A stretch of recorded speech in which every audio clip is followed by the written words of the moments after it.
আসসালামু আলাইকুম। আজ একটু মেয়েকে নিয়ে বেরিয়েছি এই টুকিটাকি কিছু জিনিস কেনার জন্য।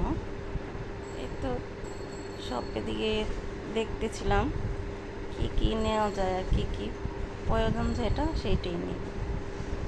আর অনেকক্ষণ দেখা করার পরে এই তো আমার একটা জিনিস পছন্দ হয়েছে, তাই সেটা আমি একটু দেখতেছিলাম।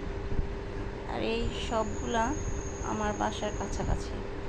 এসে আমি বিকেলের আবার জন্য নাস্তা তৈরি করছি, আর এগুলো আমি আগে থেকেই রেডি করে নিচ্ছি, ছিল ফ্রিজে করে রেখেছি। সেটা এখন আমি নামিয়ে এতে একটু কিছু নাস্তা তৈরি করব।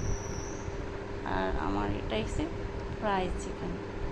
আর এই ফ্রাই চিকেনটা আমার আর এই ফ্রাই চিকেনটা বাসার সবাই কম বেশি পছন্দ করে। আর আপনারা যদি এটা রেসিপি চান তাহলে আমাকে কমেন্টের মাধ্যমে আমাকে জানাতে পারেন।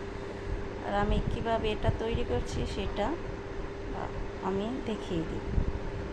আর এখন ওইটা আমি ভেজে হওয়ার পরে আমি চা বসাইছি। আমার পাশের ফ্লাইটের ভাবি আসছে, উনি আবার একটু চা পছন্দ করে, তাই চা তার জন্য আমি বানাচ্ছি। আর চাটা খুব ভালো করে বানাইতে পারি, সেটা আমি একটু চায়ের কালারটা দেখলেই বোঝা যায়। আর এক পাশে আমি তো মাংস রেসিপিটা আমি আর এই তো আমার চা।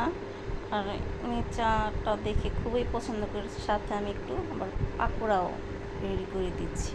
পাকোড়াটা যদি কীভাবে আমি পাকোড়াটা তৈরি করছি ওইটা যদি বলে দেখাবো। তারপরে আমি একটু রাত বিকেলে বেরিয়েছি, তখন আবার একটু আড়ংয়ে গেছি। আড়ংটা আমার বাসার কাছাকাছি, কিন্তু জিনিসগুলো দেখতে খুবই সুন্দর লাগে।